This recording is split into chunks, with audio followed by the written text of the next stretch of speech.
मैं आज के इस ऐतिहासिक अवसर पर बाबा केदारनाथ जी,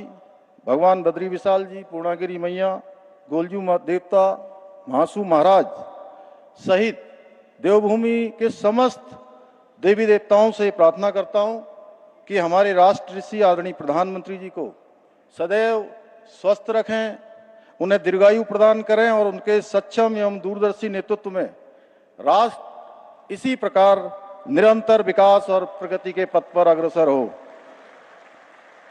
साथ ही में देश की रक्षा के लिए अपना सर्वोच्च बलिदान देने वाले हमारे वीर जवानों एवं उत्तराखंड राज्य निर्माण के लिए अपना सर्वस्व निछावर कर देने वाले सभी अमर बलिदानियों एवं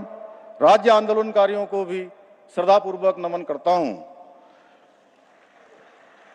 यह हम सभी उत्तराखंड वासियों का सौभाग्य है कि आज हमारे राज्य स्थापना के स्वर्णिम 25 वर्ष पूरे होने के ऐतिहासिक अवसर पर हमें देश के यशस्वी प्रधानमंत्री जी का सानिध्य प्राप्त हो रहा है। हमारे शास्त्रों में कहा गया है, राजा धर्मस्य कारणम, अर्थात राजा ही धर्म का कारण और रक्षक होता है। जब राजा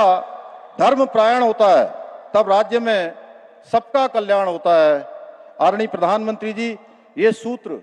आपके दिव्य, प्रेरणादायी और कर्मनिष्ठ व्यक्तित्व का साक्षात प्रतिबिंब है। आज आपके नेतृत्व में देश में असंभव लगने वाले कार्य भी संभव हुए हैं। आपके नाम मात्र से प्रत्येक भारतीय के भीतर एक नई ऊर्जा और उत्साह का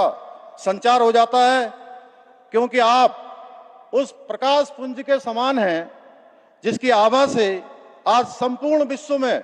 भारतवर्ष का मान बढ़ रहा है। आपने प्रत्येक भारतीय के मन में ये विश्वास जगाया है कि आज का नया भारत किसी से कम नहीं है। आपके सशक्त नेतृत्व में हमारी तीनों सेनाओं ने ऑपरेशन सिंदूर के द्वारा दुश्मन के जहरीले दांतों को जबड़े सहित निकालकर ये बात पूरे विश्व के सामने स्पष्ट कर दी है। आदरणीय प्रधानमंत्री जी, भारत रत्न परम श्रद्धेय अटल बिहारी वाजपेयी जी के द्वारा पुष्पित और पल्लवित हमारा उत्तराखंड आपके भारतवर्ष को 2047 तक विकसित राष्ट्र बनाने के संकल्प की सिद्धि के लिए, विकसित भारत के लिए, विकसित उत्तराखंड के मंत्र को लेकर एक समृद्ध और आत्मनिर्भर प्रदेश बनने की दिशा में निरंतर अग्रसर है। आज राज्य में सड़क, शिक्षा, स्वास्थ्य, रेल एवं हवाई कनेक्टिविटी, सीमांत क्षेत्रों का विकास सहित सभी महत्वपूर्ण क्षेत्रों से जुड़े इंफ्रास्ट्रक्चर को मजबूत करने के साथ ही आपके मार्गदर्शन एवं सहयोग से लागू की जा रही कई नीतियों और योजनाओं के माध्यम से अंत्योदय के लक्ष्य को साकार करने की दिशा में लगातार काम किया जा रहा है। साथ ही हमारे राज्य ने आपके प्रेरणादायी नेतृत्व में ग्लोबल इन्वेस्टर समिट, विश्व स्तरीय G20 सम्मेलन, बैठकों सहित 38वें राष्ट्रीय खेलों के भव्य आयोजनों द्वारा बदलते उत्तराखंड की सुनहरी तस्वीर को विश्व पटल पर रेखांकित करने का प्रयास किया है। इसके अलावा आपके ही दिशा निर्देशन में हम विश्व आपदा प्रबंधन एवं जलवायु परिवर्तन सम्मेलनों की श्रृंखला के आयोजन द्वारा ग्लोबल वार्मिंग से होने वाले खतरों से निपटने के लिए विशेष नीतियों और कार्यक्रमों की आवश्यकता और ग्राउंड जीरो पर उन्हें लागू करने के लिए भी प्रयास कर रहे हैं। आदरणीय प्रधानमंत्री जी,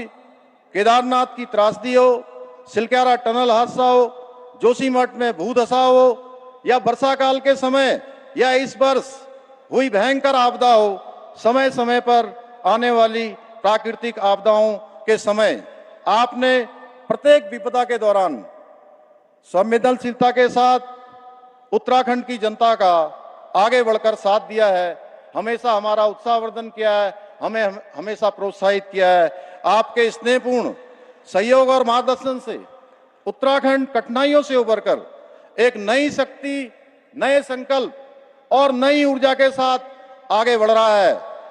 आज प्रदेश में विकास के साथ साथ सांस्कृतिक अस्मिता, पारंपरिक पहचान और डेमोग्राफिक संतुलन को सुरक्षित और संरक्षित रखने के लिए विभिन्न कार्य किए जा रहे हैं। साथ ही समान नागरिक संहिता का कानून, नकल विरोधी कानून, धर्मांतरण विरोधी कानून, दंगा रोधी कानून, मदरसा बोर्ड की समाप्ति जैसे साहसिक कदमों के माध्यम से आज हमारा राज्य एक समरस समाज निर्माण की दिशा में अग्रसर है। आदरणीय प्रधानमंत्री जी, मुझे पूर्ण विश्वास है कि आपके मार्गदर्शन और आशीर्वाद से हम सब मिलकर देवभूमि उत्तराखंड को सशक्त, समृद्ध और आत्मनिर्भर राज्य बनाने के अपने विकल्प रहित संकल्प को पूरा करने में अवश्य सफल होंगे। इसी विश्वास के साथ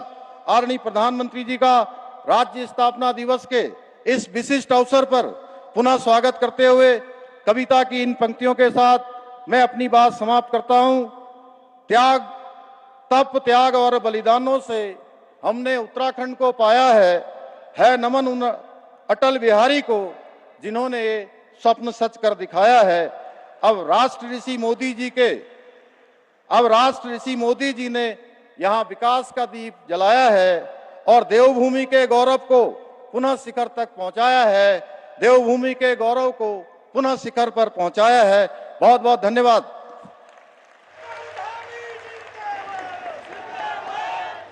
बहुत बहुत